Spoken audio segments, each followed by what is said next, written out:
People don't like me. Bad things will happen. I'm going to die. The more you do it, the more ripples it's going to create. I went through postnatal depression after having my second child. My younger sister had cancer, so there was a lot of pain and fear. I mean, there's the phrase, hurt people, hurt people. I have grappled with some of life's uncomfortable truths. They said self-care is becoming an excuse for narcissism. I am not enough. I will never be enough. In this fast-paced life, no one has time.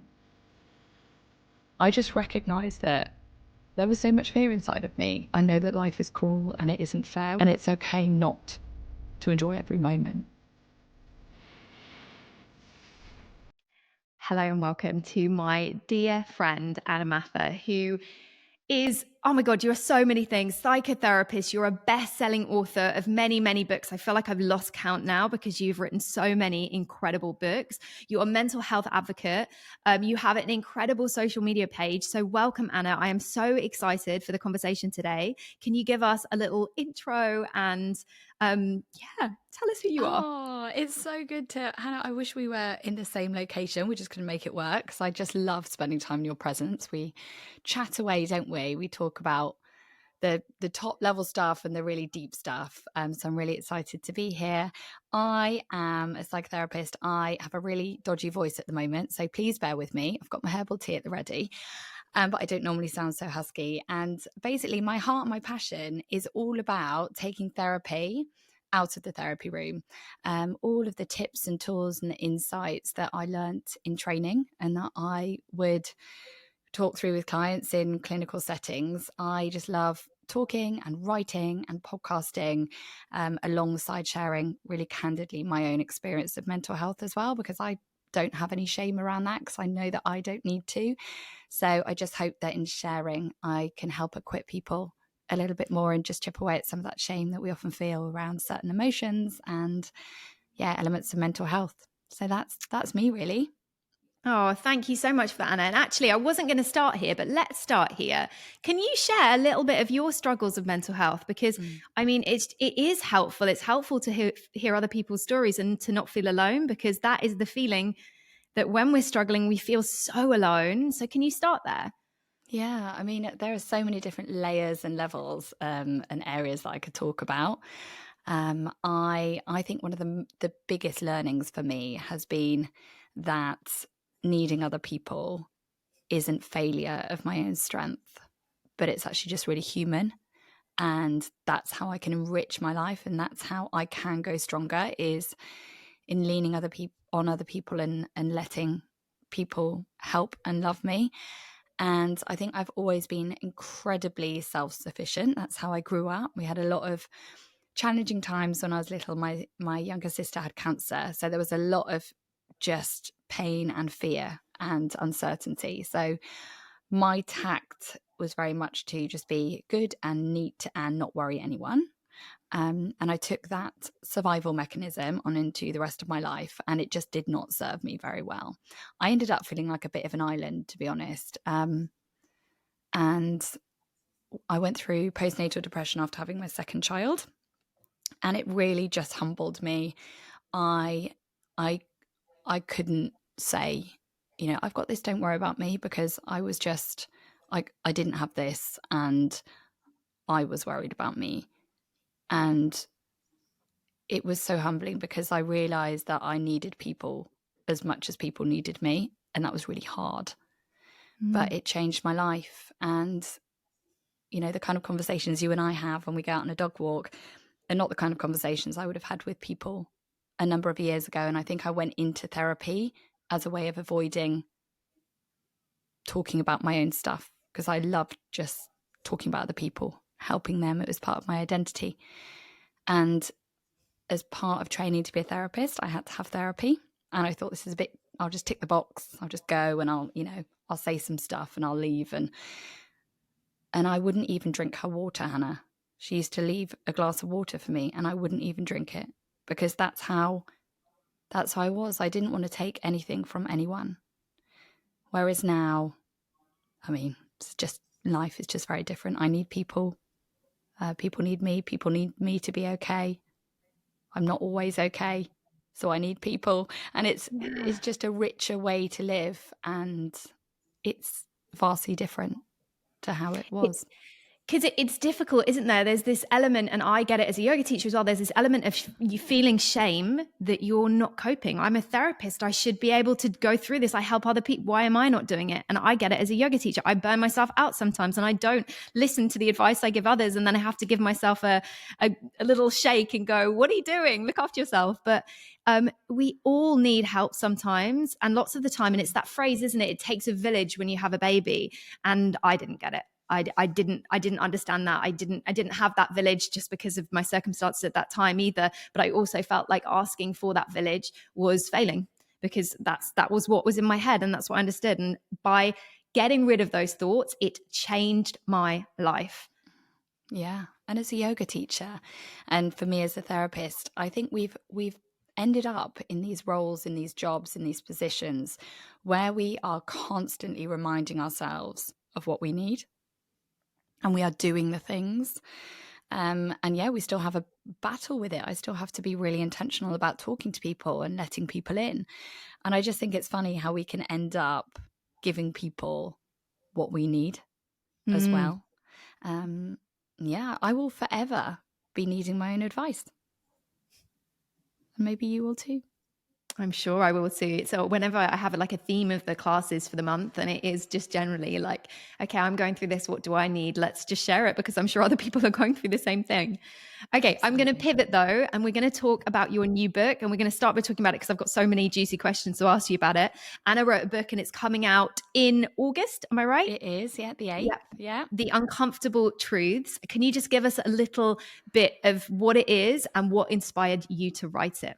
Does it differ from your previous books? It really does, Hannah. And it differs because all of my other books are very much lots of tips and tools for anxiety and low self-esteem and nurturing confidence and self-care and things like that. Whereas this book very much came out of just a total shift in how I view the world and life. And I have grappled with some of life's uncomfortable truths, so the book contains 10 uncomfortable truths of life. So they are, for example, some people won't like me. Bad things are going to happen. I will fail. I am not enough. I will never be enough to fulfill what the world wants of me, what I want of me. And all of these things we know are true. Some people won't like us. Bad things will happen. Yet the enormity of headspace and seeking control and trying to sidestep and protect ourselves from these truths that are unavoidable. These are the things that are the topics of our nightmares, aren't they? And the topics of the rumination and just that desire to control what's going on around us and what people think about us. And I remember sitting at this desk here one day. I think my daughter had said her legs hurt. And for me, that's a real trigger of anxiety because my sister had cancer. So I'm then thinking, oh my gosh, this is happening. This is going to happen. I'm like, my brain is trying not to, I'm desperately trying not to let my brain like imagine funerals and things. The health anxiety just kicks for people. in. Sorry, just to cut in for people that don't know, Anna's sister did sadly die when you were younger. Yes. So you have seen the most tragic ending. Yeah. And it's normal for your brain then to... It is. So these things, they fuel health anxiety. And often, we're not scared of alien invasions, well, some people might be, or things that really, aren't going to happen. We're scared often of things that have already happened, things that we've witnessed in our own lives and we've walked through or we've seen other people go through. So they're very real fears. And I just recognized that there was so much fear inside of me. And I sat down here at my desk and I thought, I'm going to try a different tact. Instead of constantly trying to tell myself that it's probably going to be all right, it's probably going to be all right. I'm sure that person probably does like you. I'm sure that bad thing probably isn't going to happen. I'm going to walk around and tell myself, people don't like me. Bad things will happen. I'm going to die. Right? So it sounds like some really dodgy affirmation, right? This is like the absolute antidote. But I think I'd feared these things so deeply. I thought, I'm going to try a different way. I'm going to try and repeat them to myself so many times that perhaps they lose power. perhaps they sit with me in a different way. And Hannah, that's exactly what happened. I was repeating this in my head, this terrible mantra, and it was honestly so pivotal and so freeing, because I started to really just come to terms with the fact that, you know what, some people won't like me. End of And we are story. going to die. And I'm going to die, and bad things will happen. So I can either brace myself and live in this braced position, or I can think, how can I live intentionally? How can I make decisions that aren't full of fear about what people think, but are actually just more in line with my values, because I get to do this thing called life once. So I want to do And it how can I live in the wholly. moment? Because Yeah. that's the key, isn't it? It's living in Yeah. this moment. Yeah. So really that's what the book is about. It's about taking these uncomfortable truths that we brace ourselves against, that fuel nightmares and anxieties, and finding a different way for them to sit within us so that we can actually find more peace with them and live more intentionally and more fully as a result. So I'm so excited, because this, it's changed how I experience everything. That's incredible. That is incredible. Can you share which uncomfortable truth you think may be the most challenging for your readers to accept? I think it will be I'll lose people I love, or Mm. our own death. And these topics are really triggering, and I've left those chapters towards the end of the book because I really think it's important for people to know that I'm going to deal with them incredibly gently and very carefully. And the book is actually really empowering. So it's not, they're big themes, but we're already thinking about them. They're already in us, consciously or subconsciously. They're already impacting us. Yeah. So we're not talking, I'm not talking in a way that gets people digging into fear in a way that is going to be really disturbing, because it's already in us. We already have this awareness, and it's already impacting us. So for me, one of the biggest fears is loss. But I know I've journeyed through loss and I'm okay.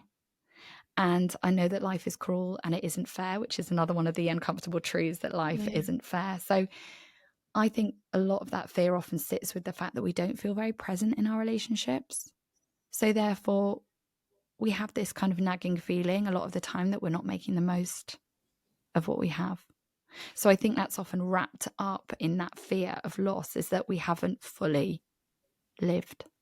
We haven't fully connected with the people that we love as much as we want to. So, it's also a prompt for more intentionality and switching around some priorities and finding ways to be a bit more present and a bit less scared. Take some of that pressure off. Absolutely, which we need so much. And in writing this book, you've already talked a little bit about this, but did you face any personal challenges when writing it and uncovering truths? I mean, you've already said it's been, transformative for you, but you had to go through that transformation, I assume. Yeah, I wrote this book in 2 weeks, which sounds wild to have written, 50, 60,000 words in 2 weeks, but it was something that had been very much in my head to write this book, and it had come to me months before I started, when I was in Warwick doing a TEDx talk with my mum in a hotel, and I just stood by the bed about to go for dinner with her, and suddenly I got this idea for the book. So I just wrote it all down in my iPhone notes, including all the chapter titles, the color that I wanted the book to be. It was wild. It was this kind of almost like this download of this idea, and then I had to do it, and I hadn't even got my last book out. But I said to my literary agent, I was like, I'm just going to do it as a passion project, because my publisher, they were keen for me to write motherhood books, and I love doing that. But this isn't a motherhood book. Over 50% of the case studies in there are actually men. Ooh, can you give us one of those case studies where an uncomfortable truth has been a breakthrough for someone? Let me have a little think. Oh, yeah. So there's one guy who shared his story about his mum has dementia, and he was spending time with her, and he was piling pressure on himself to be present, because he knew that he was going to lose her. And it was and I think he was grieving the fact that she was there, but she also wasn't. He was losing her, because every time he spent time with her, it seemed like she just wasn't herself. So he was kind of grieving for the future, grieving for the loss, at that time. But also because of her dementia, she was often really unpredictable and really repetitive and sometimes quite aggressive. So he was pressuring himself to be so present and make the most of every moment and really just enjoy the time with her. But it was also really, really hard. So he was feeling massive guilt and shame for sometimes feeling quite frustrated, sometimes feeling, just finding that company really hard at points. So I think for him, there's a chapter called I Can't Always Be Present. I can't always be present because sometimes our mind has to be in the future. And sometimes we do reflect on the past. And if we are always present, other things wouldn't actually get done. So presence is important. But I think sometimes that pressure is a lot to make the most of every moment, be present all the time, especially when it is hard. So the work that I did with him was very much about recognizing that sometimes that's messy and painful, and it's okay not to enjoy every moment. And that doesn't mean that you're not being present. It just means that what you're present in is sometimes messy and painful. And it's okay to sometimes, want to step away from that for a moment just by way of getting respite. So for him, it was that coming to terms of you can't always be present. And if you are, it's not always good. It's not always nice. And it's not always pleasant. So in freeing himself up from that pressure to soak up and enjoy every moment, he was actually then able to enjoy that time with his mum a little bit more. So that's one of the case studies that sprung to mind. And it is really interesting as well because you hit the nail on the head that, we do want to be more present. Most of us need to be because we aren't kind of living as mindfully as we could. But that is so hard. Like I know lots of people personally going through very similar issues. So I love that you shared that story. I think it's going to resonate. But it is very, very tough when you have a loved one with dementia or Alzheimer's. Yeah. Yeah. And it's complicated, isn't it? And I think so much about of the pressure that we put on ourselves is to feel happy and grateful all the time. And we can end up shaming certain feelings when actually they're just a really normal human response to the circumstances. And I think sometimes we equate love to always feeling happy around someone, when actually we can feel so many things towards people that we love. Yeah, And we that's can't okay. we can't always be happy as well. We just can't be. And that happy and gratefulness isn't actually about going, oh God, I'm so happy I've still got time with my mum. You can just be like, oh gosh, this is so difficult. This is like just saying it out loud, like this is a really difficult situation. This is hard for everyone. I'm grateful that I have a house over my head or something. Just taking it outside of that. Like there are things that you do have in your life to be happy and grateful for, but you don't have to make it about like it's this suppose toxic positivity. We have to always switch everything on its head. That's my understanding of that's not the point. Yeah, absolutely. And I think the more we judge ourselves for these really normal, messy human feelings, the less we're likely to verbalize them and get the support that we need. Because if we feel shame that when we don't always feel joyful around our kids, for example, I've got 3 kids, then I'm less likely to be open with friends and family when I'm having a hard time, when I'm finding things overwhelming, because I'm fearful maybe of receiving the judgment that I give myself. So when we just start taking the pressure off ourselves to feel a certain way, then actually it means that we can have better relationships. Yeah, and we can also teach that to our kids because it's not realistic to say to our kids they have to be happy all the time. Like life is tough, things happen, you're okay to have emotions are normal. I want to pivot again and I want to talk about social media. And I want to first say massive applause to you because you do such an excellent job of creating quality content for people and doing it really, really consistently. You're so consistent and you inspire me. But you are in a different space on social media to me. You're in the mum space.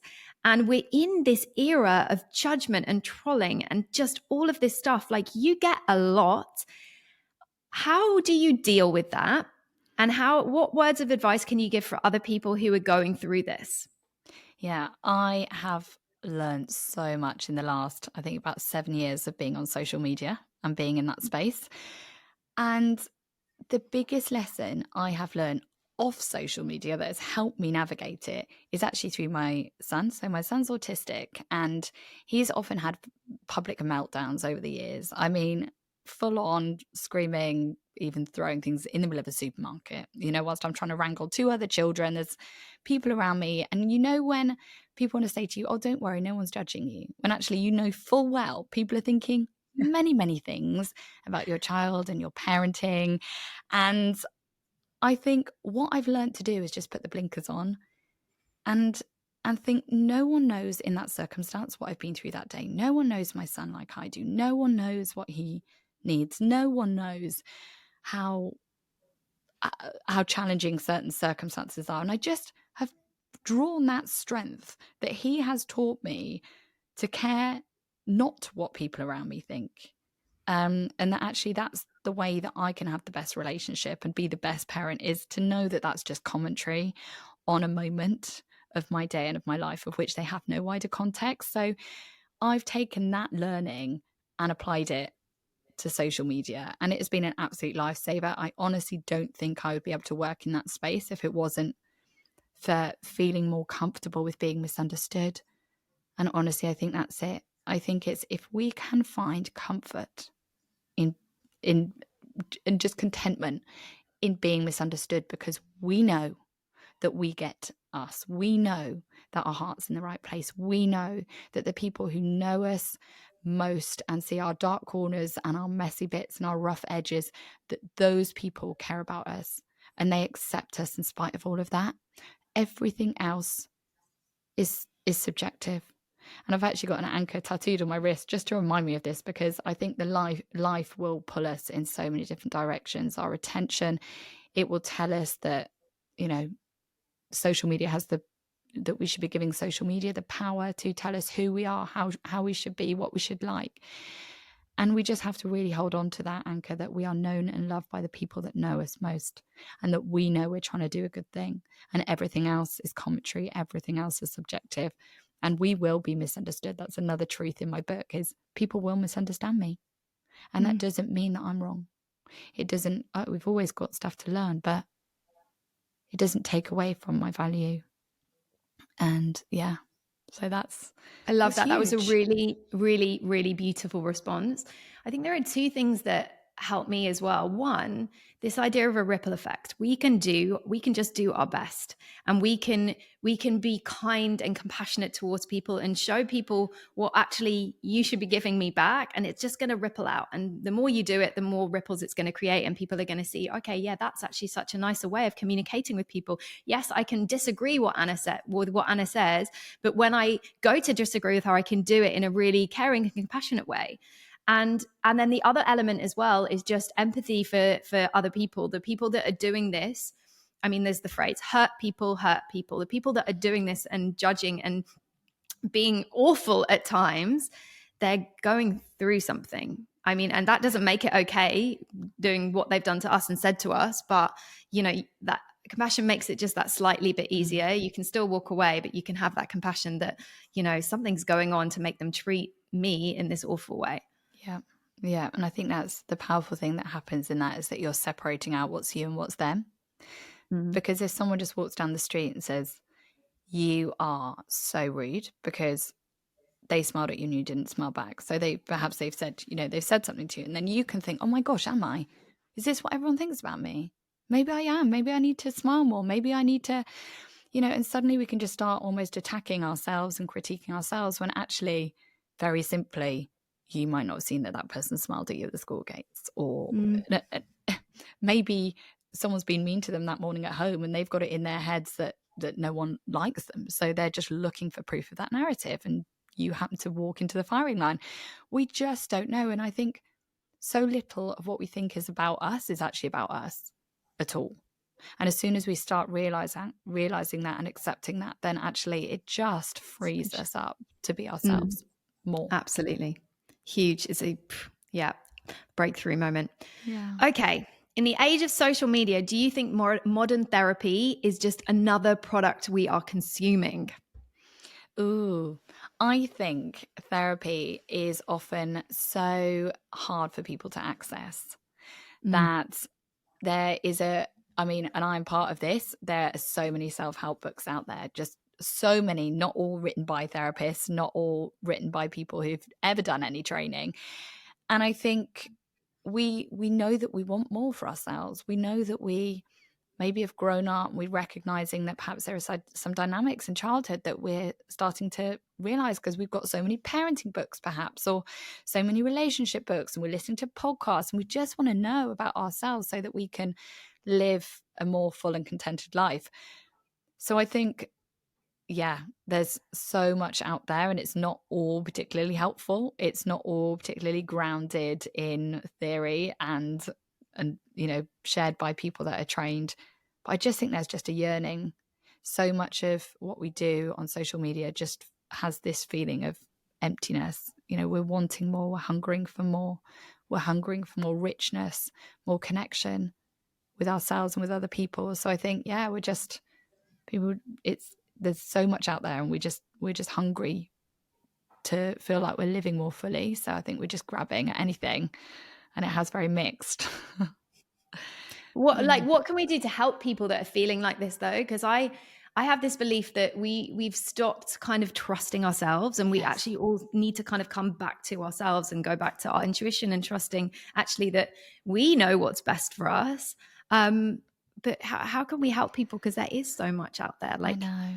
I know when we lack confidence, if we go on social media or we listen to a podcast and there is someone there really powerfully telling us how we should address this, what we should feel, we can grab onto that without asking ourselves what feels right, what feels right for me, what fits in with my values and who I am. And we can lose ourselves within all of that. And that's what I love. All your work is really just about, there's so much noise out there. It's just about kind of anchoring, like coming back to yourself, returning to yourself. And I encourage people to ask yourself first, how often do we don't like sitting with any question anymore? Like, we Google everything. How many times do we just wonder about something anymore? Oh, I wonder what the weather's going to be like tomorrow. Oh, I wonder what happened to that friend from school. We jump onto Facebook or we jump to Google, and there is no wondering anymore. So there is no kind of pause. Yeah. We live in this fast-paced life. No one has time. It's so precious. Everyone's like, they're so busy that we need to get better at prioritizing just being. Yeah, and that's really where we feel like we have time, right? We have time. We only have to look at our screen time to realize we have more time than we think. But I believe because we're not present within it, it just disappears. It's like sand through our fingers. We're not holding on to anything because we're not actually there. I completely agree. Anna, I heard not quote the other day. I heard someone say this, and I don't believe this myself, but I want to share it with you. They said, Self-care is becoming an excuse for narcissism. Oh, wow. Well, I think it depends on the person. If people are using self-care as they're doing a lot of looking after themselves and not a lot of looking outwards, because we need to be connecting to other people. There's so much research to show that, yes, we need to care for ourselves. And I think there are whole generations that have learned from mums that never sat down. So I think, there's a lot of work that I do with mums of our age that are really just that feel so much guilt around tending to their own needs, that actually, you're never going to swing that far in the other direction, that you're only ever going to care about yourself. But I just think in this age of maybe encouraging everyone to do things for themselves and kind of up that self-care, whether maybe some of us need to reach out a little bit more and use some of our resources to input into the community, or to use our voice to, add to, I don't know, campaigning for something. All of that is another way of connecting, and we need to be connecting with others. And we have so much connection with people, but what quality is that? And I think, we need to be looking inwards, but also there is so much value in being a part of communities and using our skills and values and hearts and passions to further those too. I love that. The quality of connection, and that works for yourself, I suppose, and it works outwardly as well. I love that so much. Anna, you touched on this earlier, but it's a kind of, this worries me. Social media, it is, I think we're kind of in the time now where it's kind of the most worrying I've ever seen it. People saying they're experts in this, this, and this, and then, digging down and actually they're not. Yeah. You are a licensed therapist, but there are so many people on social media who aren't, who are sometimes calling themselves therapists, right? Who are giving advice, and the advice is often linked to a very, very juicy hook that will get people watching it and then maybe buying things or trying these crazy things out. What's your take on this, and how do you feel about social media at the moment? Yeah, to be honest, I don't spend a lot of time on social media anymore. I do in the work sense. I create my reels. I have someone that works with me doing the quotes, and I try and get back to DMs when I've sent them. But I don't scroll a lot because it's a minefield. And exactly what you were saying earlier, I think we need to be asking ourselves and tuning into that gut instinct that we probably Googled away, so we're not very sensitive to it anymore. But just, asking ourselves first and thinking, does that fit with what I believe to be true? Like trying to view things through that lens of what feels right for you, what sits well with you, and thinking about, where am I going for this information? Where am I giving the power to tell me who I am, what to think, what my worth is? And Instagram doesn't deserve that power, but it wants that power. And it's very clever at having us look Very in its clever. direction. So I think we have to be pretty disciplined. So there's a great app called OneSec. I don't know if we've spoken about it before, but there are some interruptive apps. I'm sure there are other ones now. Oh, yeah. And basically you set it so that when you open Instagram or any other app, it makes you take a deep breath. So it stops you for like 10, I think it's about 10 seconds. So you can check in with yourself and you can think, why am I going here? What am I looking for? Is there anywhere else I can find that? Or might even be able to give that to myself? So we do so much on impulse, and I think finding ways to just stop that, add a breath. We tend to think, I'm looking for something I'm not really going to find there. For people that don't know how to do this, how can you be sure that someone you're listening to and taking advice and information from, that they are a reputable source? There's a directory, right, of licensed therapists. Yeah, so there's the counselling directory, every accreditation. So there are different ones, UKCP, BACP, which is the British Association of, counselling and psychotherapy. So there are different accreditations. So look for letters after someone's name. If they're not in their bio, they should be on their website. And then you can go to that accrediting body's website and you can find them on that register. Also the counselling directory, that should have kind of where people have trained. But ask people if you're wondering, ask people what their qualifications are. They shouldn't be afraid to tell you that. They should feel quite proud to be able to tell you that. But it shows that they've got training under their belt, and being a member of an accrediting body will say that, they're keeping up to date with things as well. So it should be reassuring. Yeah, there's something that I want to add here as well, is that if there was someone who was a therapist that had a magic plan that worked for everyone, this person would be like a billionaire. The point is, we as humans are all different, which is just like different forms of exercise work for different people, or different ways of eating work for different people. It's the same for therapy, right? There's loads of different types of therapy that you can have, loads of different therapists with different approaches. So please be open. And I say this from experience because I've had therapy following issues after having kids, PTSD and postnatal depression as well. And it took me a little while to find the therapist that I really gelled with. And when I did, it was incredible, but I persevered. And if I'd just gone with the first one, it wouldn't have been quite so transformational. So I just wanted to share that in case it's helpful for anyone. Yeah, absolutely. Therapists are as individual as their clients. We're all trained. You might be trained in a similar way to someone else, but actually the way that you work might be very, very different. Some therapists don't share a single thing of themselves. Other therapists, it's more conversational. Some it's, they might be using one modality or one technique, whereas others might have been trained in lots and they draw from them. So there's, that relationship needs to feel good and right for you. And I often encourage people to book maybe 2-3 little intro calls and ask Yes. ask that therapist, can I have a quick phone call just to see if you're the right fit for me, because you're interviewing them as well in a Yeah. way.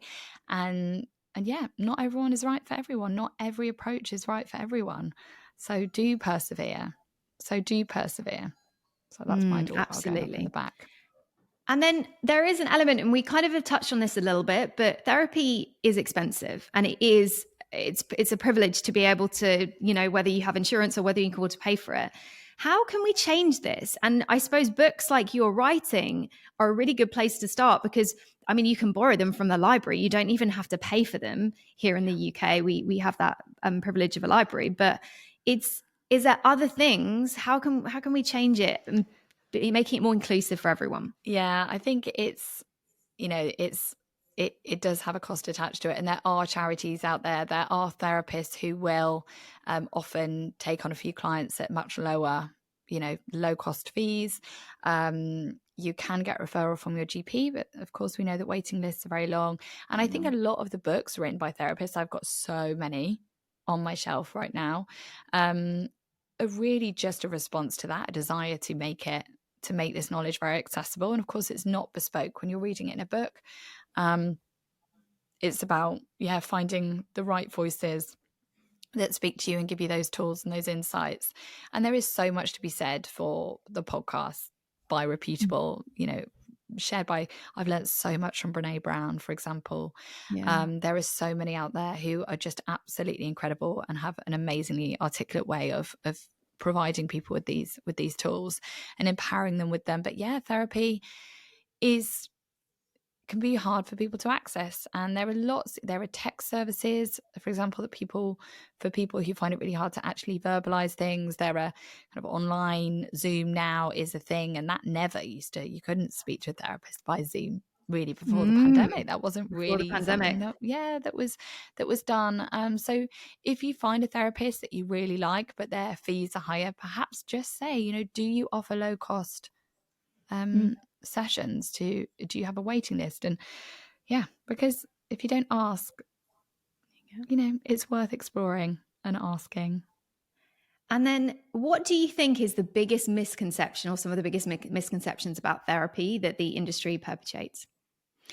So I think sometimes it's exactly as you said, that any therapist should be the right therapist for you. If you can speak to a therapist, then that will be good therapy. And that's not always the case, because the relationship is the most important thing. And another thing that I think is perpetuated by all the stuff that's out on social media is that that's enough. And I think self-help is amazing. These insights can be life-changing. They can switch light bulbs on for people, change the way that they see the world. But ultimately, there is nothing like sitting in a room with someone or having that voice-to-voice connection where you feel heard and tended to, and you can untangle these things in the company of someone else who isn't scared of them. And that we can't get that on Instagram. We can't get that in a book. And often that really, that's what we need as humans when we're untangling stuff often.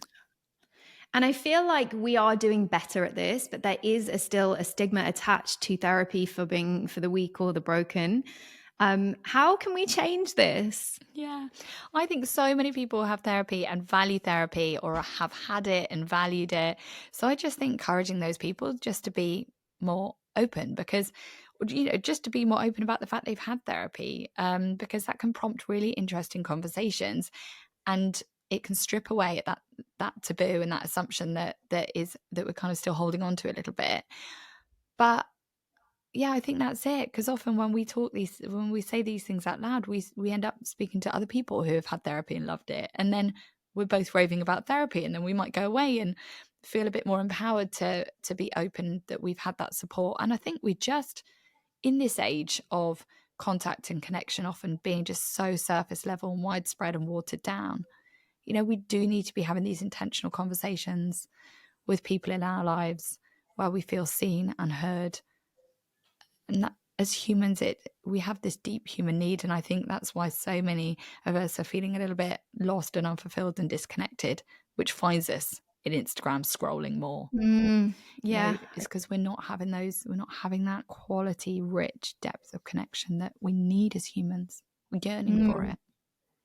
We do. I just like gave me goosebumps when you said like feeling heard, because it is so important. And I teach this in our training and in my classes as well, that actually the biggest gift that you can give someone, you can give a friend or your partner or whoever it is to actually truly listen to them. Like, say when they walk through the door and you ask them, how was your day? Just like stopping and fully digesting what they're saying. Don't be, chopping up the vegetables at the same time, or even just thinking like, oh, maybe they're telling you a story that's quite an intense story, it's a sad story, whatever. Just thinking, oh, how can I help them? Or what can I say to help them? Or, oh, can I share this story that was similar? Actually, just sometimes letting people speak and truly listening to them. It's such a gift. And yeah, it's hard. And we probably don't do it enough. And I don't do it enough as well. And it's something that I'm working towards. But we need to feel heard. And I think communication is so key. Yeah. And I think this is challenged by social media and all this self-help book, that there is always something to do. This is what you need to do. This is what you need to do. Therefore, we need to be giving advice and finding advice. And actually, sometimes the things we want to talk about, no one can do anything about. Grief, sadness, feeling stuck, struggling to accept something. Sometimes there isn't advice for that. Sometimes, so we might think, well, what's the point in talking about it? What's the point in sharing it? When actually having someone with you, just with you, acknowledging you, seeing you as you feel these things, that's Huge. Absolutely. Yeah. It is really big. Just someone, even because you don't want to be fixed all the time. Sometimes you just need to offload, and someone to say, do you know what? That's really hard. That's really tough what you're going through. And Whew, okay. I would love to end with you giving us 3 words of wisdom for someone who may be struggling right now. Okay. You're not alone, no matter how alone you feel. So that's number 1, categorically. You're absolutely not alone. The second thing is to take risks of vulnerability. If it's something you find hard to talk about, think about who's historically been kind and supportive in your life. How might you just give them a bit more of an inkling, just a little, I'm having a hard time. See how they respond. See if it gives you that kind of that sense of safety to go a little bit deeper next time. So yeah, don't feel like you have to rip the Band-Aid off. You can just ease in gently. And then thirdly, where there's help, there is hope. So yeah, thinking what might it look like to access some support.